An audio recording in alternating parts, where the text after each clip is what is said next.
All right, live from Dogleg Brewery in Fort Worth, Texas, it's time for You Can't Brew That on Television. Now here are your hosts, the Reverend Ryan Bono and Kyle Brewmeister LaPointe. Hello, beer lovers, and welcome to another exciting episode of You Can't Brew That on Television. We are your hosts. I am the Reverend Ryan Bono. And I am Kyle Priest LaPointe. And we are here as we are every Monday to help you bridge the gap between beer snob and frat boy. Kyle, what have we got on tap tonight? Well, first off, we're going to be drinking Raw Winter Warmer. We are going to be drinking beer. And that's always fun. Yes. The Raw Winter, we just had a glass before the show, and I was excited about it. It's a little bigger than it was last year, and it makes me really look forward to the whiskey barrel age. Oh, yes. That's Winter going to be Warmer really coming good. up. We're going to be talking about alt beer again. We're going to bring up the Brew and Bowl, kind of wrap up some more of the work on the design. Alt beer, this year's Brew and Bowl, as he was mentioning, and we're also going to talk about a lawsuit going on here in Texas that's very important to the craft brew community. That is true. And then after the show, if you stick around, we're going to judge a round of beer live right here on the internet for you guys to watch and enjoy. The judging process is kind of cool. And we really hope that you'll stay tuned and check it out and just sort of learn how that goes. So Sure. We've got a lot to cover tonight. Let's get drinking. And for those of you who don't know anything about judging beer, this is the perfect one to tune into because we're actually going to have Bono's sister show up for the show, hopefully. She'll make it in for the judging, and then when she gets here, we'll explain the whole process to her because she likes beer, but she's never judged a beer before, so it'll be a really good opportunity for her to actually learn the experience from ground zero and go up and learn how to do it. And you will learn the same thing. So the beer we're pouring here is Raw Winter Warmer. And this is a seasonal offering from Raw. You can probably tell from the name. It comes out every winter. And it's an English dark ale, which everybody knows my affinity for English beers. And I'm a really big fan of this beer. Kyle, what are you getting out of this? Well, I mean, the first thing you get is a little bit of roast. I mean, the roast comes in the nose, and you should. Yeah, I mean, the roast is definitely asserting itself in this. That there's a little bit of toast back there. Yep.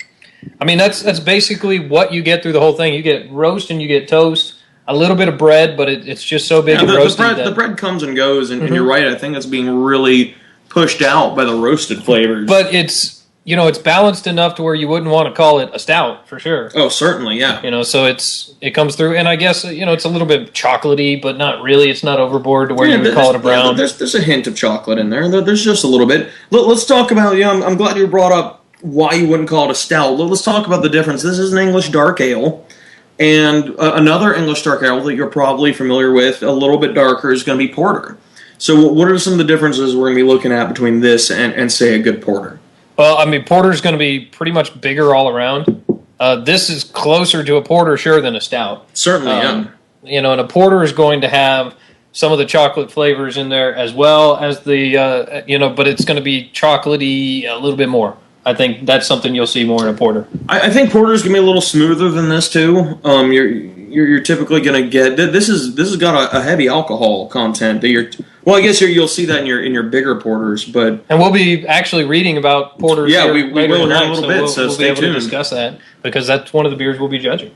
All right, Looking forward to that. So news first. What is going on in the beer world right now? Well, this lawsuit was filed, I think it was about, 2 weeks ago, that we didn't bother to talk about last week. No, we had a really busy show last week. Yeah, but it's a pretty fun lawsuit. Essentially, what's happening is we've tried for the last 8 years through parliamentary procedure in the state legislature, tried to get some laws enacted that changed the way beer was sold in the state of Texas and distributed. And for those of you that are not aware how beer is sold and distributed here in the state of Texas, we have what's called a 3-tier system. Not a 3-beer system. Not a 3 beers, certainly not. And in a 3-tier system, the only people that can sell beer directly to the general public, directly to you, the consumer, are either brew pubs, bars, bars, restaurants, places like that, or liquor stores. Mm-hmm. Those are the only ways that you, the consumer, can buy beer. So retail outlets. I mean, not just liquor stores. Yeah, retail outlets. So we cannot go to the Raw Brewery, for instance,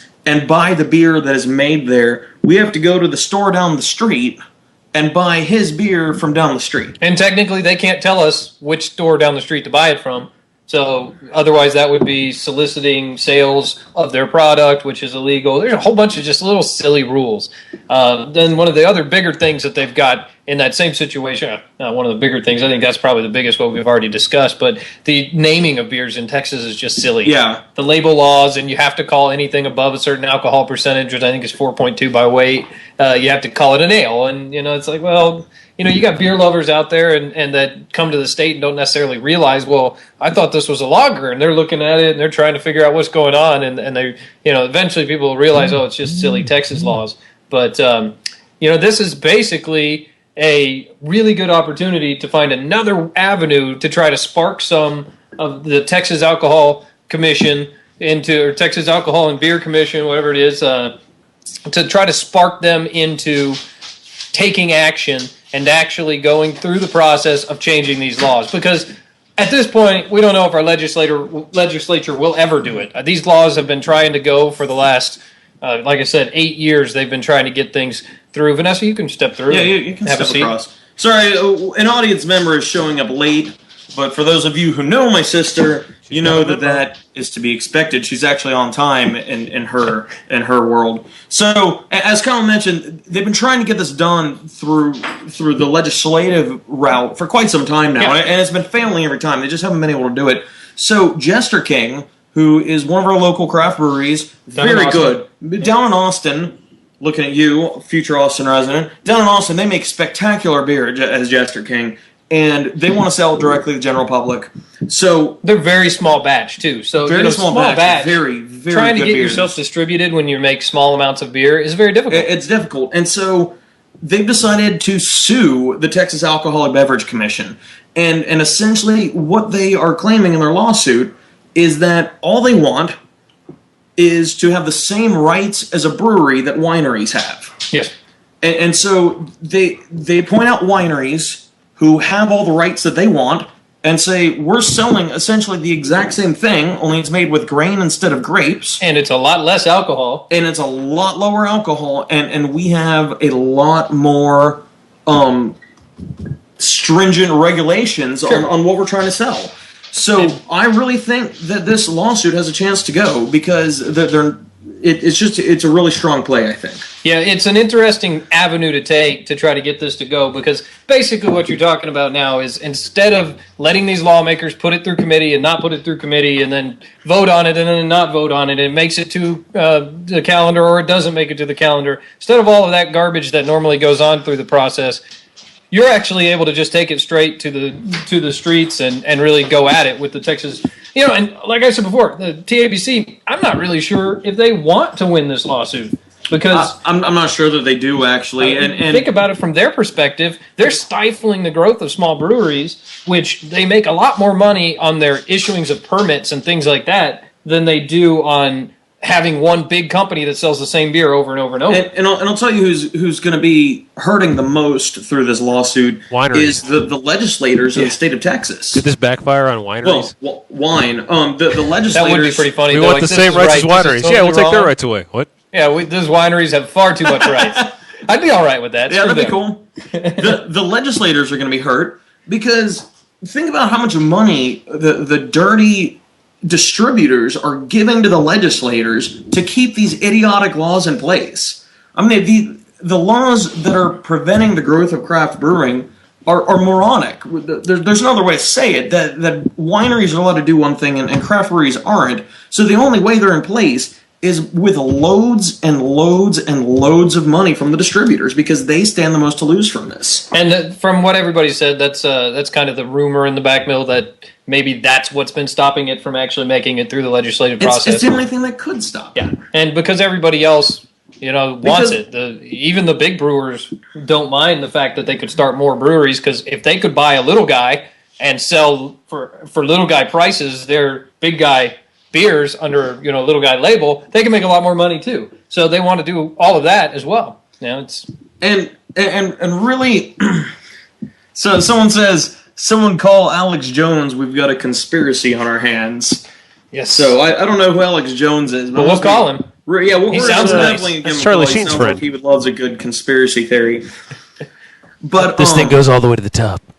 It really does. Rich is correct. I thought it was the Mind, Jesse the Mind Ventura. Didn't he come up with a conspiracy show for a while? Yeah, he's a different sort of cat. Yeah, that was a weird show. That I watched one episode that Megan made me watch, and it was hard to stomach. I'm going to make a reality show, and I'm Jesse the Mind. It had a good entertainment value. Had a really good entertainment value. Yeah. Hey, are you guys having a conspiracy?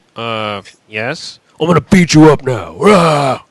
It would be okay if they had special guest Hulk Hogan occasionally. Man, that would be or the Snap Macho into Man. a conspiracy. Yeah. Well, Macho Man's dead. Maybe they could channel in Macho Man alongside with Andre the Giant. He snapped into a cedar elm, so I'm not sure that would be a good idea. Snap into your seatbelt. Oh no!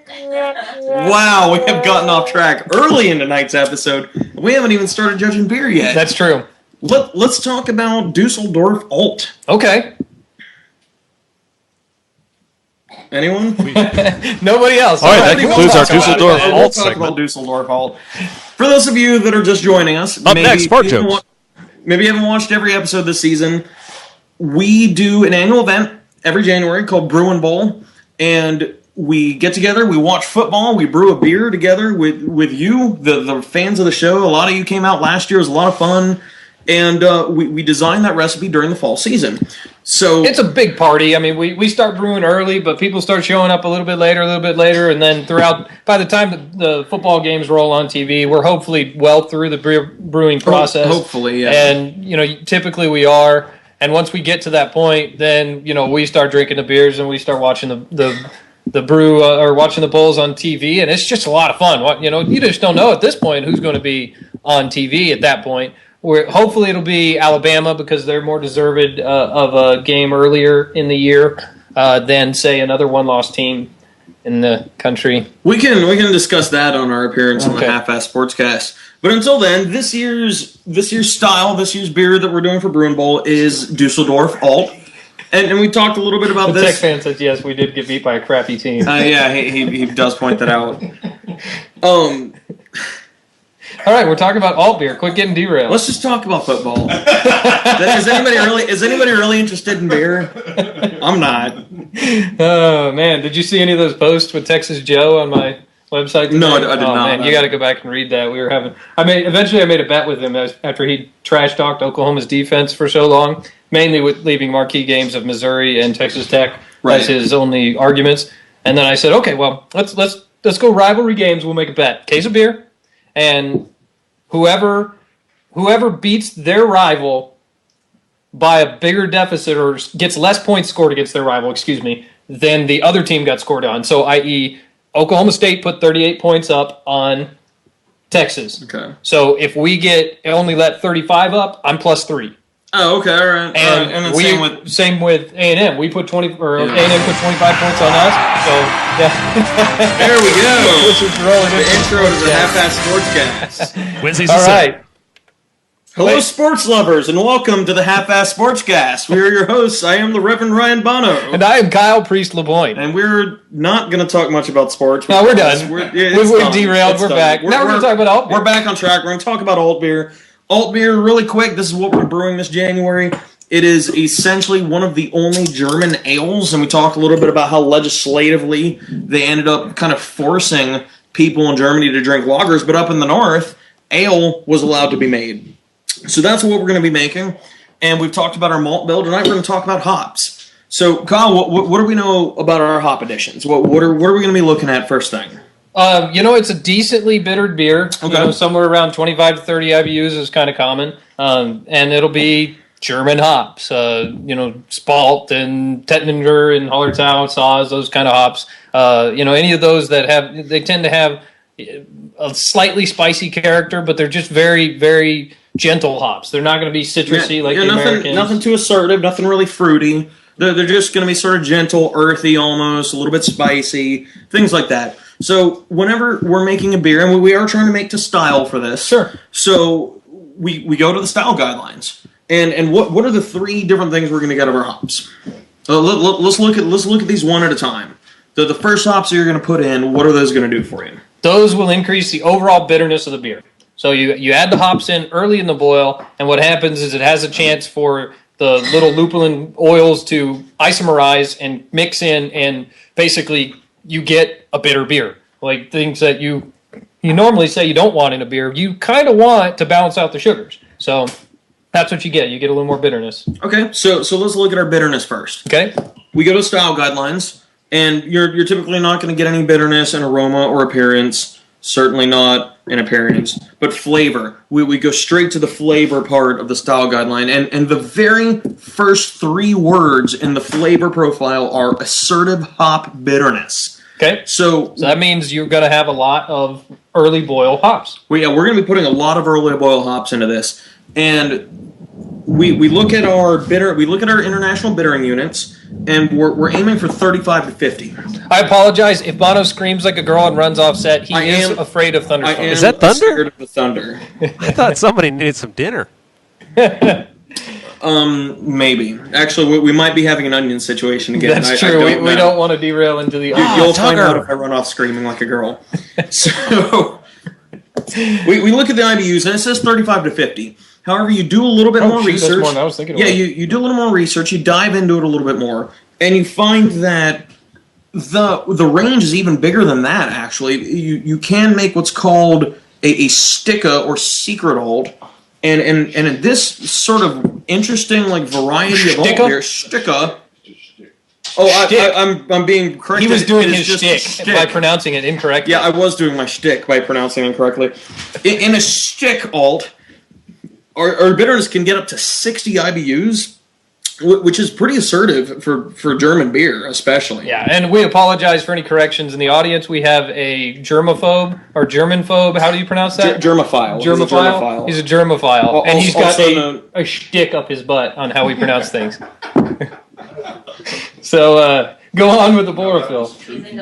He's also a Hasselmaniac. That's true. A Hasselhoffiac. All right, so we're looking at some different varieties of alt, and you have a variety of alt called Munster alt, which actually is lower in gravity and alcohol, lighter in color, and is going to be lower in bitterness as well. That particular variety can get all the way down to 25 international bitterness units. So we've got a pretty wide range that we're shooting for. Kyle stepped away to take care of some air conditioning problems. It's getting warm in here. It is really, really warm in here. I'm glad that you did that. So yeah, it should cool off fairly quickly. Good. So next, one of the next hops we're going to put in, when are we going to put them in, and what are they going to do for us? Somewhere in the 30-minute to 15-minute range. Generally, people go 15 to 20 minutes, and that's where you get the flavor of the hop itself. Okay. So, like we talked about before, if it's an American hop and it's got a lot of citrus flavor, you're going to get the flavor of that citrus more from that than you are going to get bitterness. Your bitterness is going to decrease tremendously. So at 15 to 20 minutes, we're looking strictly flavor. A little bit of bitterness, maybe a tiny bit of aroma, but almost exclusively flavoring hops at this point. Oh, you're all right. So we go to our style guidelines, nice. and we look in the flavor section, and we find that as far as hop flavor, it says noble hop flavor can be moderate to low. Okay. What does that tell you? Like how many? Let's say we're making a 5-gallon batch. We want moderate to low hop bitterness or hop flavor. We're putting in at 15 minutes. How much hops are we going to put in? Well, moderate's going to put you somewhere in the lower to like in the middle of the range, right? Low is going to put you in the low, but they'll say very low or none if they want very low to none. Right. So you do want a little bit. You do want this to have flavor of hops. You just don't want it now to overpower the malt or overpower the bitterness. Yeah, exactly. So I would say somewhere around a half an ounce to maybe 3/4 of an ounce for a 5-gallon batch is probably going to do it for you. Okay. You probably go a little more depending on the alpha acid of the hop, but that doesn't necessarily tell you what the flavors are going to be. How old the hops are matters. So if you've got some older hops, you may want to put a little more at the flavor.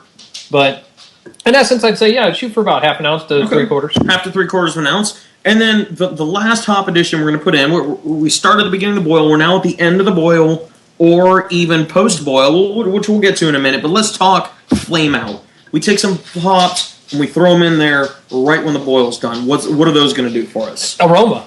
Pretty much at that point, you may get a little bit of flavor from the hops there, but essentially the only thing you're really going to get is aroma from that. So that you don't give the chance for the boil to kill those aromas that are. I mean, it's really hard to get aroma of hops into a beer, and to get it at strong high levels. So that's why you do it as late as possible. Sometimes people dry hop it for the same reason. And we'll definitely get to that here in a minute. So we go to our aroma, and we find in the style guidelines that it says the hop aroma may vary from moderate to very low and can have a peppery, floral, or perfumey character associated with noble hops. And peppery, spicy, I mean, that's very, pretty much a descriptor of noble hops slash really Czech hops, German hops. So what types of hops are we going to want to use? We mentioned Hallertau. Hallertau, and that's an American version of a German hop, American grown. You can get Hallertau that are grown in Germany. Can you? Yeah. Oh yeah. Oh, I thought those were strictly American. No. They Hallertau is readily available. But I'm anyway, wrong, as usual. There's from the region of Hallertau. Yeah. Oh, I'm being told by our Germophile that it is from the Hallertau region of Germany. Yeah, I think you're confusing with a different hop, but it's all right. How you doing, Matt? Matt Hatless. I'm doing pretty good. We've got another member of our studio audience just walked in, going to help us out with the judging today. This really is just sort of a random party here tonight. No, you're not allowed on screen. Hey, also a member of last year's Iron Match winning team. Yeah, that's true. He brings up a good point. He wasn't quite there the whole time. And you participating very often, but he was in a lot of pictures. You can hear him when the Lone Star starts offering an audio-only program because he does have a face for radio. That's true. Not like these faces. Right. And his football team's not very good. No, it really isn't. UTA's football team's pretty lousy. I'm not sure that they've ever won a game. They're undefeated. What are you talking about? So a moment ago you mentioned dry hopping. It's cold in here now. It really is. Leave it though. It's fine. Let's talk for a second about what it means to dry hop a beer. When are you adding hops that is called dry hopping? Dry hopping is when you add hops to the beer after it's fermented. Traditionally, I mean, you can technically dry hop it while it's fermenting, but it's kind of silly because you'll just get all the crud all over it. But when it's generally when you take it out of the primary fermenter and into somewhere a clarifier secondary type deal, and you add it then. Or you can add it directly to the keg if you're kegging it. I wouldn't add it directly to the bottle. Certainly not. And this is almost going to strictly give you aroma, a little bit of flavor. You'll but get a little bit aroma. Even if to me, something you always get, and especially if you use whole hops for doing dry hopping, you get a little bit of the more grassy, like flower type flavors. So like it's just like a tea where if you're drinking a tea and you've still got that tea bag in there, like Americans drink their tea, then you're going to get more of the flavor of that stuff. What's happening, Bradley? It's wet outside. It is wet outside. all kinds of people rolling in here tonight. So come on in, grab yourself a pint. Few brewers in Dusseldorf will actually dry hop their alt beer. Why not? I'm not sure that. Maybe a very light dry hop just to give you some aroma, because it does say moderate to very low. So if you want some moderate, so if you didn't put aroma, anything at flame out, you could throw something in there as a dry hop. Maybe a couple pellets. Right. Like nothing too crazy. Yeah, I wouldn't go crazy with it. But I mean, basically what we're saying on this beer, from what I'm gathering from what you're telling me, right, is that we're going to have quite a bit of our hops right at the beginning of the boil. Right. So that's where we're going to put most of it. Because the flavor and the aroma end up with a lot less percentage of what you're supposed to perceive from it. So you want those to be a lot less. So in that time, I mean, we're going to be trying to strive to get, if you're saying somewhere between 30 and 35 and 50 IBUs, we're going to be going for 30 IBUs at least in the boil, and we're going to get the rest in the flavor and the aroma, which will be very little. Okay. So we've discussed our hops. Yeah, that's a big rain. I do want to discuss one brewing method that's come up a lot on the show recently. Two brewing methods, actually. One of them is all extract, and one of them is mini mash, where we use a few of your regular milled grains, and then other than that, you go extract. Sure. Kyle, real quick, could you count those methods and then laugh like the count? Sure. The thunder's a great effect. Like Bono's talking about really serious stuff. Yes, money. There we are. It's Carry counted. It's counted. I don't. Oh, I was going to talk about how you can't make a true alt beer using strictly extract, and this is according to the German brewer who actually wrote the book on alt beer that I've been reading. He claims, and It has pretzels on the cover and everything. it So does. you It know, also, it's got pretzels and sausage on it. You know the guy's so German. Yeah, I think he actually was wearing lederhosen when he wrote the book. Look on the inside cover. I'm pretty Oh sure. yeah, lederhosen. There it is. There it is. Lederhosen. And a t-shirt. But other than that, yeah. And, lederhosen and a t-shirt, which is really weird.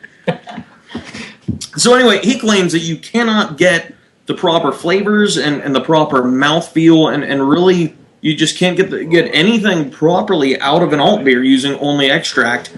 So he recommends that if you are, if you watching at home, say, I want to make an alt beer. I'm in North Carolina or Colorado. We've got viewers coast to coast. So if you're watching and say, I want to make an alt beer side by side with these guys, but I don't want to go all grain, strongly recommend mini mash, because you will want to use extract for your base malts, and then you'll actually want to buy your specialty malts and soak them. Just steep them. I mean, you can get just steep them. a couple pounds of grains and steeping. You just get another separate pot that you would put on your stove and put in a bag that's milled from your local homebrew store like Stubby's and Texas Brewing Inc., right? Yeah, Texas Brewing Inc.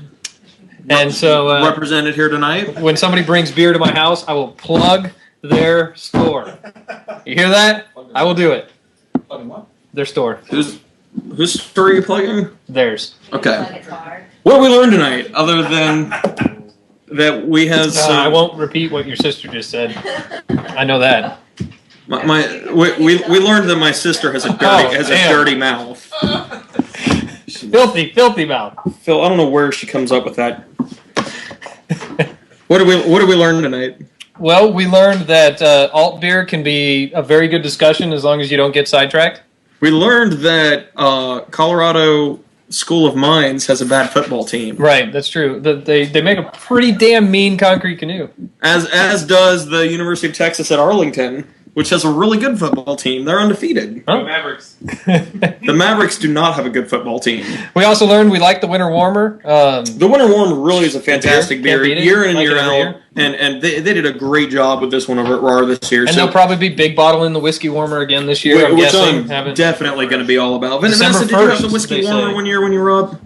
No, I don't think so. It's fantastic. December 1st, they say. It should be. Do they bottle that? Or They bottled it last year, and they're going to bottle it again we're definitely going to try that on the show then one time this winter. And then we learned that Jester King is suing the bejesus out of the Texas Alcoholic Beverage Commission. So that's pretty cool. And, we hope they succeed. About the only we time really do. I mean, that'd be amazing if that works. About the only time in my life I ever have something nice to say about a lawyer. Mm-hmm. Oh, and our resident lawyer in the house. The resident lawyer was not happy about that. And on that note, before this gets any sillier, make sure to stay tuned and watch our live beer judging. And while you are watching the live beer judging, keep in mind that we are not professionals. So please try this at home.